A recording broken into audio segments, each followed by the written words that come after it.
بسم الله والصلاة والسلام على رسول الله. اللهم إنا نسألك حسن الخاتم. حبايب قلبي، ما تنسوش الاشتراك وتفعلوا زر الجرس واكتبوا لي تعليق حلو. ربنا يسعد قلوبكم يا رب، وشاهدوا الفيديو للآخر. النهارده هعمل معاكم يا حبايبي كشري الفول، اللي هو الفول الأخضر ده. أنا مفرزاه يا حبايبي، جايبانه ومقشرينه ومفرزاه لرمضان. هعمله كشري بيبقى طعمه حلو يا حبايبي. أنا كنت عاملة معاكم امبارح فراخ، فقلت النهارده أعمل كشري وبيض وسلطة. والمخلل ده يا حبايبي مخلل زيتون على ليمون على شطه، والدي اللي عمله لي، ربنا يديله الصحه يا رب. نستنى اما الزيت يسخن ونضيف البصله والفول عليه.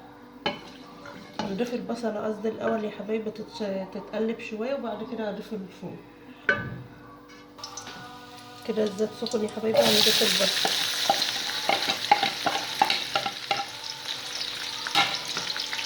دي بصله نسيت اخرطها يا حبايبي، اخرطها.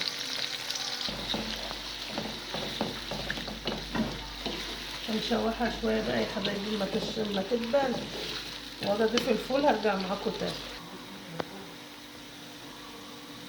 كده البصله دبلت يا حبايبي، هنضيف عليها بقى رسمه الثوم.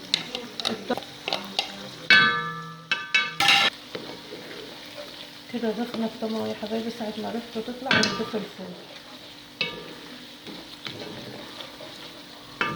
كده الطماطم ريحته طلعت، انا ما بحمروش قوي عشان ما يمررش. هنضيف الفول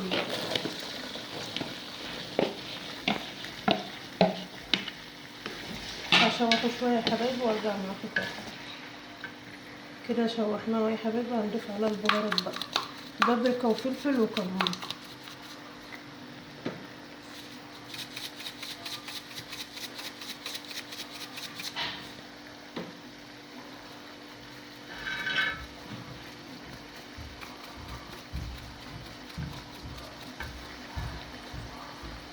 هنجيب الملح،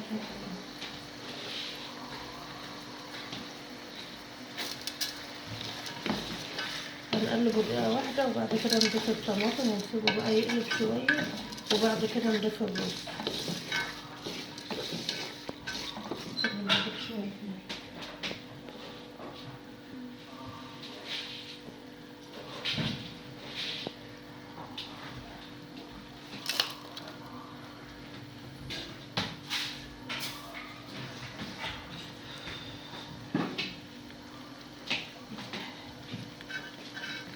كده هنضيف الطماطم بقى يا حبايبي.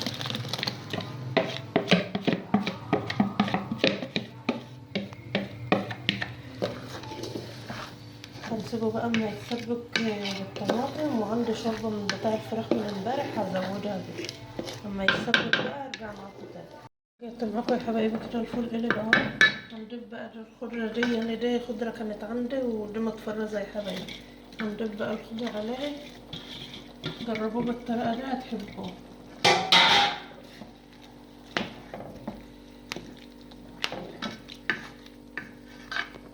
تغيير يا حبايبي، احنا من اول رمضان يعتبر بناكل فراخ النفر. تغيير في الاكل، لازم نغير برضك، ومش كل يوم فراخ. هتقولوا ما بتعمليش لحمه؟ عندي ولادي يا حبايبي ما بيحبوش اللحمه، وانا لما باكلها ابدا. كده هنضيف الرز ده ما بتغسلش يا حبايبي، جاي اكياس اللي هو ما بتغسلش. نحط عليه الكشري، وعندي شوربه يا حبايبي هنزود بيها.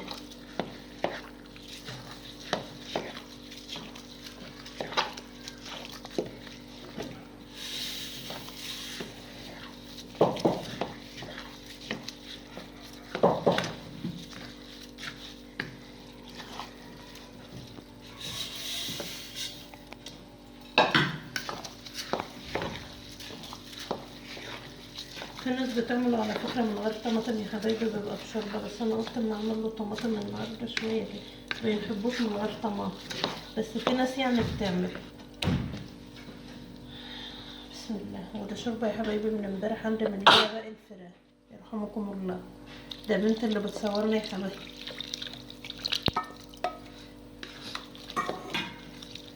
بس هنسيبه بقى اما يشرب ميته ونشف، بنهدي عليه وبنسيبه يتلم. اما اخلص بقى يا حبايبي وارجع اوريهولكم. رجعت معاكم يا حبايبي كده، عملنا كشري الفلاوة زي ما انتم شايفين، وجربوه بالطريقة دي بيبقى طعمه تحفة يا حبايبي. وعملنا عصير فطرة، انتوا عارفين ان انا بعمله من اول رمضان. وسلقنا بيض يا حبايبي، دي بيض فراخ بلدي انا مربياه، وحدق لفت على كرومب وحدق زيتون، ده والدي اللي عمله له وبعته له النهارده، ربنا يديه الصحة يا رب. وعملنا سلطة، وده أكلنا النهارده، فضل ونعمة من عند الله. متنسوش يا حبايبي الاشتراك وتفعلوا زر الجرس واكتبوا لي تعليق حلو، ربنا يسعد قلوبكم يا رب. وشاهدوا الفيديو للآخر، والسلام عليكم ورحمة الله وبركاته.